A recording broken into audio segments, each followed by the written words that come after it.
Hour channel locus for ఎస్ఎస్జీస్. మరొక వీడియోతో మేము ముందుకు రావడం జరిగింది. కొంచెం గొంతు ప్రాబ్లం వల్ల ఆ వీడియో చేయలేకపోయాం. అలాగనే సీఎం గారి ప్రోగ్రామ్ ఆ మొన్న జరగడం వల్ల కూడా వీడియో చేయడం లేట్ అయింది. ఓకే, ఇప్పుడు కూడా గొంతు బాగాలేదు, కొంచెం అడ్జస్ట్ చేసుకోండి వాయిస్ని. ఓకే, చాలామంది టెక్నికల్ ఇష్యూస్ లోకస్ మీద ఇంకా కూడా చాలామంది టెక్నికల్ ఇష్యూస్ కామెంట్ రూపంలో అడుగుతున్నారు. అలాగనే చాలా ప్రాబ్లమ్స్ అడుగుతున్నారు. దాని మీద ఇంకో వీడియో చేయమని అడిగారు. దానికోసం ఈ వీడియో చేయడం జరిగింది. ముందుగా ఆధార్ వెరిఫికేషన్ ఫెయిల్డ్. ఇది ప్రాబ్లం ఇంకా కూడా చాలామంది అడుగుతూనే ఉన్నారు. ఇంక చివరికి ఫైనల్గా ఒక ఈ ప్రాబ్లం ఉంటుంది అనుకుంటున్నాం మీకైతే. అది ఎందుకంటే ఈ మధ్య ఎన్ఆర్ఎం వారు పాస్వర్డ్ మార్చారు. పాస్వర్డ్ మార్చినప్పుడు చాలామంది కూడా పాత పాస్వర్డ్ కూడా ఆటోమేటిక్గా లాగిన్ అవుతున్నాయి కొంతమందికి. ఆ పాత పాస్వర్డ్తో చేస్తే మాత్రమే ఆధార్ వెరిఫికేషన్ ఫెయిల్ అని వస్తుంది. దయచేసి కొత్త పాస్వర్డ్ లాగిన్ అడిగినప్పుడల్లా మీరు కొత్త పాస్వర్డ్తోనే మీరు డేటాని చేయవలసి ఉంటుంది. ఒకవేళ ఆధార్ వెరిఫికేషన్ ఫెయిల్ అన్ని కరెక్ట్గా చేస్తున్న ఆధార్ వెరిఫికేషన్ ఫెయిల్ అని వస్తుంది అంటే మాత్రం ఖచ్చితంగా బ్యాక్కి వెళ్ళి ఒకసారి పాస్వర్డ్తో మళ్ళీ కొత్త పాస్వర్డ్తో మళ్ళీ లాగిన్ అయ్యి మళ్ళీ చెక్ చేయండి. ఖచ్చితంగా ఆధార్ వెరిఫికేషన్ సక్సెస్ఫుల్ అని వస్తుంది. దీంట్లో మాత్రం ప్రాబ్లం లేదండి. నేను చాలామంది ప్రాక్టికల్గా చేశానని చెప్పాను, మళ్ళీ చేస్తూనే ఉన్నా నేను ఫీల్డ్లో. అందువల్ల ఆధార్ వెరిఫికేషన్ ప్రాబ్లం అయితే లేదు. Next invalid user క్రెడిషన్. చాలామందికి యూజర్ నేమ్ పాస్వర్డ్ తప్పని అర్థం. అంటే చాలామందికి ఇన్వాలిడ్ యూజర్ క్రెడిషన్ తప్పని వస్తుంది. అంటే మీ పాస్వర్డ్ తప్పుగా ఎంటర్ చేస్తానని అర్థం.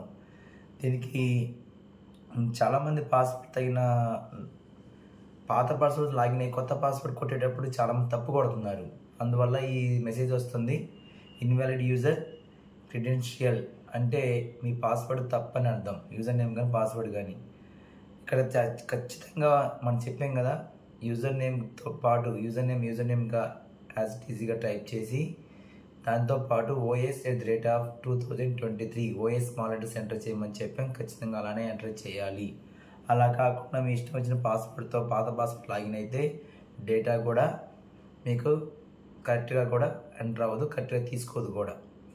తర్వాత invalid Aadhaar number error data enter does not match with the Aadhaar details, please enter correct details as per Aadhaar. ఈ యొక్క చాలామందికి సమస్య వస్తుందని చెప్పారు కామెంట్ రూపంలో కూడా. దీనికి కూడా ఆల్రెడీ ఈ ఎన్ఆర్ఎం గారు మీ సంబంధించిన మీ స్టేట్కి సంబంధించిన ఏదైతే ఎస్ఎస్జి మానిటరింగ్ చేస్తున్నాయో ఆ డిపార్ట్మెంట్ వాళ్ళు ఎన్ఆర్ఎం టీంతో సంప్రదించి కొన్ని ప్రాబ్లమ్ సొల్యూషన్స్ కూడా మీకు ఆల్రెడీ ఇదే సొల్యూషన్ మీకు పంపించడం జరిగింది ఒక పీడిఎఫ్లో కూడా.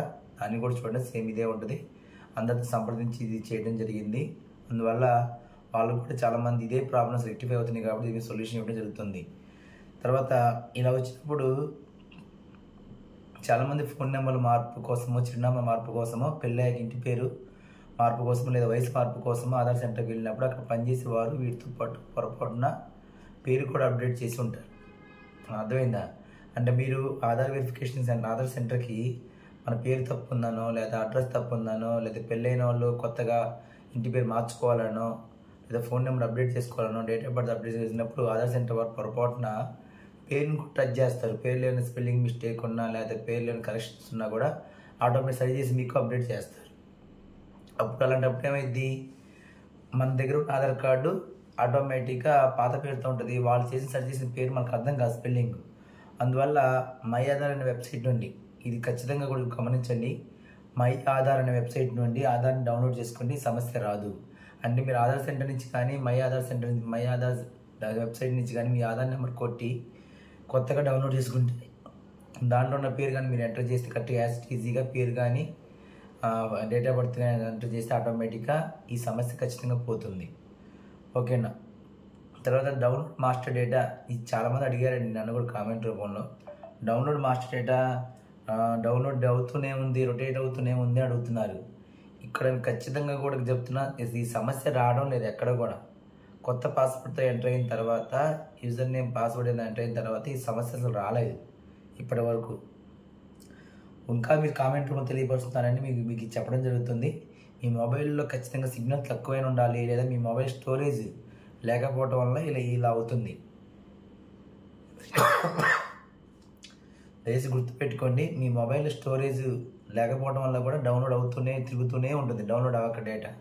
లేదా సిగ్నల్ తక్కువగా ఉన్నప్పుడు కూడా మీకు అంటే ఇంటర్నెట్ తక్కువగా ఉన్నా, లేదా స్టోరేజ్ తక్కువగా ఉన్నా, లేదంటే ఇంటర్నెట్ మీకు సిగ్నల్స్ తక్కువగా ఉన్నా కూడా ఈ ప్రాబ్లం వస్తుంది తప్ప వేరే ప్రాబ్లం అయితే లేదు. దాని గురించి మీరు టెన్షన్ పడాల్సిన అవసరం అయితే లేదు. దీనికి ఏం చేయాలంటే ముందు మీ మొబైల్ సిగ్నల్స్ పెట్టి చూడండి, లేదా ఇంకోటి మీ మొబైల్లో కొంత స్టోరేజ్ డిలీట్ చేయండి. స్టోరేజ్ పెట్టినప్పుడు మనం ఏం చేస్తాం, ఆటోమేటిక్గా ఫొటోస్ డిలీట్ చేస్తాం, అలానే డిలీట్ చేయండి. ఒకసారి యాప్ క్లోజ్ చేసి మళ్ళీ కొత్త పాస్వర్డ్తో లాగిన్ అయ్యి మళ్ళీ చేయండి, ఖచ్చితంగా ఈ ప్రాబ్లం సాల్వ్ అవుతుంది. తర్వాత ఇంకొకటి, name does not match with the Aadhaar. ఇందాక చెప్పాను, మళ్ళీ కూడా ఇది ఎందుకు వస్తుందంటే కొంతమంది స్కాన్ చేసినప్పుడు ఆల్రెడీ అక్కడ ఉన్న పేరు తీసేసి స్కాన్ చేయాలి. చూడండి, పేరు కొడుతున్నారు, పేరు అక్కడ కొట్టి స్కాన్ చేస్తున్నారు కొంతమంది. అలా చేయకూడదండి. అక్కడ ఏ పేరు లేకుండా అసలు ఖాళీకి పెట్టి స్కాన్ చేయాలి ఆధార్ కార్డు. అప్పుడు కరెక్ట్గా ఆధార్ కార్డు ఉన్న పేరు అక్కడ కూర్చుంటుంది. లేదా మీరు పేరు కానీ కొట్టి కానీ ఆధార్ స్కాన్ చేస్తే ఆ పేరు అంతే ఉంటుంది, మిగతా డీటెయిల్స్ మొత్తం ఆధార్ ఉన్నవి వస్తాయి, అప్పుడు మ్యాచ్ అవ్వదు. అందువల్ల పేరు మాత్రం Aadhaar name as per Aadhaar దగ్గర మొత్తం తీసేసి స్కాన్ చేయాలనుకుంటే ఖాళీగా ఉంచి స్కాన్ చేయాలి. అప్పుడు మాత్రమే ఆధార్లో ఉన్న డీటెయిల్స్ యాజ్ ఈజీగా మీకు స్కాన్ అవుతాయి, స్కాన్ ద్వారా మీకు వస్తాయి. తర్వాత రికార్డ్ ఆల్రెడీ ఎగ్జిట్, ఇది చాలామంది అడుగుతున్నారు. ఇది కూడా ఈ రికార్డ్ ఆల్రెడీ ఉంది అని అర్థం, దీనికి అర్థం చేసి ఆ రికార్డ్ ఆల్రెడీ ఎగ్జిట్ అండి. అండ్ ఇన్యాక్టివ్ చేసేటప్పుడు ఆమె పేరు లేటర్గా ఉండడం వల్ల ఇది ఇలా వస్తుంది. ఇక్కడ చూడండి, ఖచ్చితంగా మీరు ఇన్యాక్టివ్ చేసేటప్పుడు ఆమె పేరు లేటర్గా ఉండటం వలన ఈ పేరు అంటే ఒక మెంబర్ని లేటర్గా ఇన్యాక్టివ్ చేయాలి అంటే ఖచ్చితంగా కూడా ఆమె లేటర్గా అయి ఉండకూడదు. గ్రూప్ ఫస్ట్ లీటర్ కానీ సెకండ్ లీటర్ కానీ అయి ఉండకూడదు.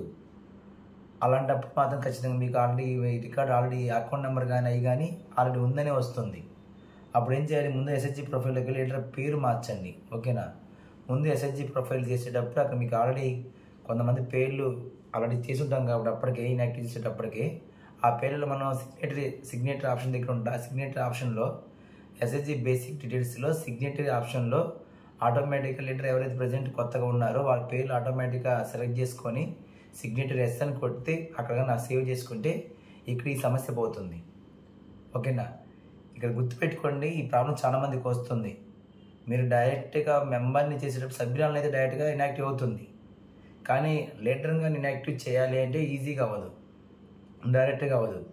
ఆ లీడర్ని పదవి నుంచి తొలగించాలి. ముందు తొలగించాలంటే ఎక్కడ తొలగించాలి, ఎస్హెచ్జి బేసిక్ డీటెయిల్స్లో సిగ్నేటరీ ఆప్షన్లో ఆటోమేటిక్గా మనం ఆ పదవి నుంచి తొలగించేసి సేవ్ చేసినట్టయితే మళ్ళీ బ్యాక్ వచ్చేసి మెంబర్ని ఇన్యాక్టివ్ చేస్తే ఆటోమేటిక్గా తీసుకుంటుంది, ప్రాబ్లం మీకైతే రాదు. తర్వాత ప్లీజ్ ఎంటర్ వ్యాలిడ్ ఆధార్, సరైన ఆధార్ని ఎంటర్ చేయండి అని దీనికి అర్థం. ఈ మెసేజ్ ఈ సమస్య కొంతమందికి వస్తుంది. ఆధార్ వెరిఫికేషన్ చేయకుండా సేవ్ క్లిక్ చేస్తే ఇలా వస్తుంది. ఖచ్చితంగా డైరెక్ట్గా ఆధార్ వెరిఫికేషన్ అవ్వకుండా మీరు కానీ సేవ్ చేస్తే ఆటోమేటిక్ ఈ సమస్య వస్తుంది. ముందు ఆధార్ వెరిఫికేషన్ చేసినప్పుడు సేవ్ చేసిన తర్వాత మాత్రమే మీరు ఆధార్ వెరిఫికేషన్ అయిన తర్వాత మాత్రమే డేటా మొత్తం కంప్లీట్ అయిన మాత్రమే సేవ్ చేయాలి. అప్పుడు దాకా సేవ్ చేయడానికి వీలు లేదు, అవ్వదు కూడా. This women's group you cannot mail member, ఇక్కడ చూడండి, ఇది చాలామందికి తక్కువగా వస్తుంది. మహిళా సంఘం మగవాళ్ళని యాడ్ చేయలేరు, అంటే మహిళా సంఘంలో మగవాళ్ళు ఉండరు కాబట్టి మీరు పొరపాటున కానీ మేల్ దగ్గర మేల్ కానీ సెలెక్ట్ అయితే కొంతమంది ఆధార్లో మేల్ అని ఉంటుంది పొరపాటున, అది ఖచ్చితంగా అవ్వదు. ఇంకా మీరు దాన్ని ఏం చేయాలి, ఫీమేల్గా ఆధార్ సెంటర్కి వెళ్ళి ఫీమేల్గా చేంజ్ చేసుకున్న తర్వాత మళ్ళీ డౌన్లోడ్ చేసుకున్న ఇచ్చిన కొత్త ఆధార్తో మాత్రమే చేయాలి. తర్వాత మగవాళ్ళు కేవలం వికలాంగుల సంఘంలో మాత్రమే యాడ్ చేయాలి. ఒకవేళ వికలాంగుల సంఘం అయితే ముందు ఎస్హెచ్జి ప్రొఫైల్లోకి వెళ్ళి పీడబ్ల్యూ స్పెషల్ ఎస్హెచ్జిని సెలెక్ట్ చేసి సేవ్ చేయాలి. వికలాంగుల సంఘాన్ని మీరు చేయాలంటే ఖచ్చితంగా కూడా ఎస్హెచ్జి ప్రొఫైల్లో పీడబ్ల్యూడి స్పెషల్ ఎస్హెచ్జి అనే ఆప్షన్ ఉంటుంది, పీడబ్ల్యూ ఎస్హెచ్జి అని. ఆ ఆప్షన్ సెండ్ చేసిన తర్వాత సేవ్ చేసిన తర్వాత మాత్రమే ఆ గ్రూప్లో మగవాళ్ళని డేటా ఎంట్రీకి మీకు అనుమతిస్తుంది. అప్పుడు దాకా మాత్రం మగవాళ్ళ డేటా ఎంట్రీ మీకు యాప్లో అనుమతి ఇవ్వదు. గ్రూప్ లాక్ ఎస్హెచ్జి లాక్ అయింది, నేను లాక్ చేయకుండా లాక్ అయింది. ఇక్కడ ఆటోమేటిక్ చాలా మన వీడియోస్ చెప్పాం. ఆటోమేటిక్గా ఒక ఎస్హెచ్జి లాక్ అయింది, నేను లాక్ చేయకుండా లాక్ అయింది అంటే అర్థం ఏంటి, మీరు ఆ గ్రూప్లో ఏదో ఒక మెంబర్ ఇన్యాక్టివ్ చేస్తే ఎస్హెచ్జి ఆటోమేటిక్ లాక్ అవుతుంది. ఆ సంఘం ఆ సభ్యులను బీపీఎం లాగిన అప్రూవల్ ఇవ్వాలి. అప్రూవల్ అయ్యాక యాప్లో అప్లోడ్ స్టేటస్ క్లిక్ చేస్తే డౌన్లోడ్ సక్సెస్ఫుల్ వస్తుంది. అప్పుడు ఆటోమేటిక్గా సంఘం యొక్క లాక్ ఓపెన్ అవుతుంది, అందరికి తెలుసు. తర్వాత member already have same account number, ఇది చాలామంది అడుగుతున్నారండి ఈ మధ్య. అదే పేరుతో వేరే సభ్యులకు అదే అకౌంట్ నెంబర్ ఉంది అని దాని మెసేజ్గా అర్థం. అదే పేరుతో వేరే సభ్యులు అదే అకౌంట్ నెంబర్ ఉంది అంటే ఇలా మెసేజ్ వచ్చి అర్థమైంది, మీరు ఎంటర్ చేస్తున్న అకౌంట్ నెంబర్ వేరే వాళ్ళకి కూడా ఉంది ఉండటం వల్ల మీకు ఈ సమస్య వస్తుంది. అదే పేరుతో వేరే సభ్యులకి అదే అకౌంట్ నెంబర్ ఉంది, ముందు ఆ అకౌంట్ నెంబర్ మార్చాలి. అంటే ఈ అకౌంట్ నెంబర్ ఎవరికైతే ఉందో ఆ అకౌంట్ నెంబర్ అక్కడ చేంజ్ చేసి ఎడిట్ చేసి ఆటోమేటిక్ తర్వాత ఈ సబ్మిట్ చేస్తే ఆటోమేటిక్గా తీసుకుంటుంది. అప్పుడు దాకా మాత్రం ఈ సమస్య మీకు పోదు. ఈ అకౌంట్ నెంబర్ ఎవరికైతే ఉందో అక్కడికి వెళ్ళి ముందు ఆ అకౌంట్ నెంబర్ ఆ మెంబర్కి అకౌంట్ నెంబర్ ఎడిట్ చేసి సేవ్ చేసిన తర్వాత మాత్రమే ఆ మెంబర్ ప్రొఫైల్ అయిపోయిన తర్వాత మాత్రమే ఇక్కడ ఈ మెంబర్ ప్రొఫైల్ చేయడానికి వీలవుతుంది. ఓకేనా, దయచేసి గుర్తుపెట్టుకోండి, చాలా వరకు వస్తుంది అందరికీ. Please confirm that you have made changes. Please confirm that you have made changes. ఈ సమస్య కొంతమందికి వస్తుంది. ఏమైనా మార్పు ఉంటే కన్ఫర్మ్ చేయండి. ఒక సంఘంలో సభ్యులకి మేలని పడి ఉంటుంది. అప్పుడు ఏదైనా సంఘంలో పొరపాటున సభ్యులకి మేలని పడి ఉంటే ఇలాంటి మెసేజ్ వచ్చింది, please confirm that you have made changes. మీరు ఖచ్చితంగా కూడా కొన్ని మార్పులు చేయాలి అని చెప్తుంది. ఆ సంఘంలో సభ్యులకి మేలని పడి ఉంటుంది, చూడండి, ఖచ్చితంగా మార్చండి, సమస్య నుంచి బయటకు వస్తాం. ఓకేనా, ఇది ఇలాంటి technical issues locked SH lock అవ్వలేదని దీనికి అర్థం ఎస్హెచ్ కొత్త సభ్యుల్ని యాడ్ చేసినా లేదా డిలీట్ చేసినా లేదా వాళ్ళు మార్చినా ఇలా వస్తుంది ఖచ్చితంగా కూడా. దీనికి సంబంధించి ఎస్హెచ్ అప్లోడ్ కాకపోతే ఎస్హెచ్జి తీర్మానం అప్లోడ్ అవ్వకపోతే ఈ కారణాలు చూపించి ఎస్హెచ్జి కానీ అప్లోడ్ ఆప్షన్ యాక్టివేట్ అవ్వకపోతే మీరు చేంజ్ చేయమని చెప్పాం, గత వీడియోలో కూడా చెప్పాం. తీర్మానం ఫోటో మరలా తీయండి లేదా ఎస్హెచ్జి పొదుపు మార్చేయండి, సరే మళ్ళీ సేవ్ చేస్తే ఆటోమేటిక్గా ఎస్హెచ్జి అప్లోడ్ బటన్ యాక్టివేట్ అవుతుంది. లేదా పదవీ కాలం టెన్యూర్ దగ్గర ఒకసారి టెన్యూర్ మార్చేసి మళ్ళీ సేవ్ చేసినా కూడా మళ్ళీ ఎస్హెచ్జి అప్పుడు ఆప్షన్ యాక్టివేట్ అవుతుంది.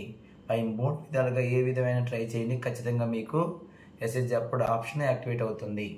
ఎవరికైనా వస్తే ఆల్రెడీ మీకు డిస్ప్లే చేస్తున్నాం కూడా స్క్రీన్ మీద, ఏం చేయాలి, సమస్య ఎలా ఉంటుంది, ఏం చేయాలనేది కూడా చూడండి. ప్రతిదానికి కూడా మరొక వీడియోతో కొన్ని బీపీఎం లాగిన్ కొన్ని డౌట్స్ అడుగుతున్నారు. బీపీఎం లాగిన్ కొన్ని గ్రూపులు అవ్వటం లేదు, లాక్ చేయాలి, ఎలా చేయాలనేది కూడా మీకు ఆటోమేటిక్గా నెక్స్ట్ వీడియోలో చెప్పడం జరిగింది. అలాగే వివో ప్రొఫైల్స్ గురించి కూడా కొంతమంది కామెంట్ కూడా తెలియపరిచారు. నెక్స్ట్ వీడియో ఖచ్చితంగా వివో ప్రొఫైల్ ఎలా ఎంటర్ చేయాలనే దాని మీద వీడియో చేయడం జరుగుతుంది. వాయిస్ కొంచెం క్లారిటీగా లేకపోతే కొంచెం అడ్జస్ట్ అవ్వండి. నెక్స్ట్ కొంచెం గొంతు అయితే ప్రాబ్లం ఉంది వల్ల వాయిస్ కొంచెం అలా క్లారిటీగా రాకపోయి ఉండొచ్చు.